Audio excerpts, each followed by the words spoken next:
P ഗാങ്സ്റ്റേഴ്സിൻ്റെ must watch Korean film episode 1 എല്ലാവർക്കും സ്വാഗതം.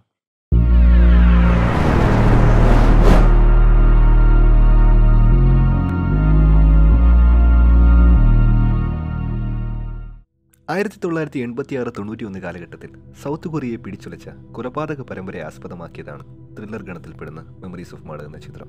കൊറിയയിലെ ഹോസോങ് പ്രദേശത്തിൽ സംഭവിച്ചതിനാൽ ഹോസോങ് സീരിയൽ മർഡേഴ്സ് എന്ന പേരിൽ ലോകപ്രസിദ്ധമാണ് ഈ കേസുകൾ. 1986 സെപ്റ്റംബറിൽ ഈ പ്രദേശത്തു നിന്നുള്ള ഒരു യുവതിയെ കാണുവാനില്ലെന്ന് പരാതി ലഭിക്കുന്നു. തുടർന്ന് പോലീസ് അന്വേഷണം നടന്നുകൊണ്ടിരിക്കെ 4 ദിവസങ്ങൾക്ക് ശേഷം ആ യുവതിയെ മൃഗീയമായി കൊല്ലപ്പെട്ട നിലയിൽ കണ്ടെത്തുന്നു. അതായിരുന്നു എല്ലാത്തിൻ്റെയും തുടക്കം. പിന്നീട് ഒക്ടോബർ ഡിസംബർ മാസങ്ങളിലും സമാനമായ രീതിയിൽ യുവതികളുടെ മൃതദേഹങ്ങൾ കണ്ടെത്തിയിരുന്നു. അതോടുകൂടി അസാധാരണമായ എന്തോ സംഭവിച്ചു കൊണ്ടിരിക്കുകയാണെന്ന് പ്രദേശവാസികൾ ഉറപ്പിച്ചു. കൊല്ലപ്പെട്ട യുവതികളെല്ലാം തന്നെ റേപ്പ് ചെയ്യപ്പെട്ടിരുന്നു. അവർ ധരിച്ചിരുന്ന വസ്ത്രങ്ങളാൽ തന്നെ വരിഞ്ഞു ചുറ്റി ശ്വാസം മുട്ടിച്ച് കൊല്ലുകയായിരുന്നു. ഒരു സീരിയൽ കില്ലർ തന്നെ ഇതിന് പിന്നിൽ എന്ന നിഗമനത്തിൽ പോലീസ് എത്തി. ഗ്രാമങ്ങളിൽ സ്ത്രീകൾ സന്ധ്യ കഴിഞ്ഞാൽ പുറത്തിറങ്ങാൻ പോലും ഭയപ്പെടും. പ്രതിയെ തേടി പോലീസ് രാത്രികാലങ്ങളിൽ അതിശക്തമായ പെട്രോളിംഗ് നടത്തി.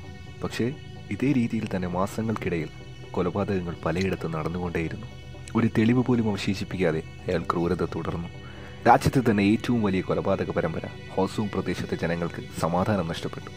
പോലീസ് രാപ്പകൽ വ്യത്യാസമില്ലാതെ വലവിരിച്ചു കാത്തിരുന്നു. പക്ഷേ ഫലം ഉണ്ടായില്ല. 4 വർഷം 7 മാസം 10ഓളം കൊലപാതകങ്ങൾ, 20,000-ഓളം സസ്പെക്ട്സ്. സൗത്ത് കൊറിയയെ വിറപ്പിച്ച ആ കൊലയാളിയെ തേടിയുള്ള പോലീസിൻ്റെ അന്വേഷണങ്ങളുടെയും തന്ത്രങ്ങളുടെയും ഒക്കെ കഥ പറയുന്നൊരു അത്യുഗ്രൻ ത്രില്ലറാണ് മെമ്മറീസ് ഓഫ് മർഡർ.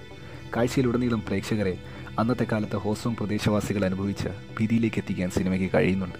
ത്രില്ലടിപ്പിച്ച് മുന്നോട്ട് പോകുന്ന സിനിമ ഒരു വേറിട്ട ക്ലൈമാക്സോട് കൂടി അവസാനിക്കുന്നു. അക്കാലത്തെ വലിയ വിജയങ്ങളിൽ ഒന്നായിരുന്ന ഈ സിനിമ ഒട്ടനവധി ചലച്ചിത്രമേളകളിൽ പ്രദർശിപ്പിക്കപ്പെടുകയും ഒട്ടേറെ പുരസ്കാരങ്ങൾക്ക് അർഹമാവുകയും ചെയ്തു.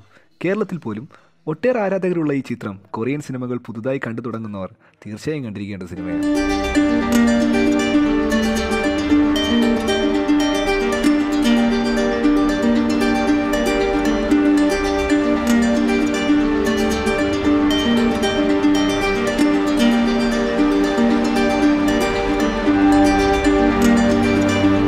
വീഡിയോ ഇഷ്ടമായെങ്കിൽ നോട്ടിഫിക്കേഷൻ എനേബിൾ ചെയ്ത് സബ്സ്ക്രൈബ് ചെയ്യുക.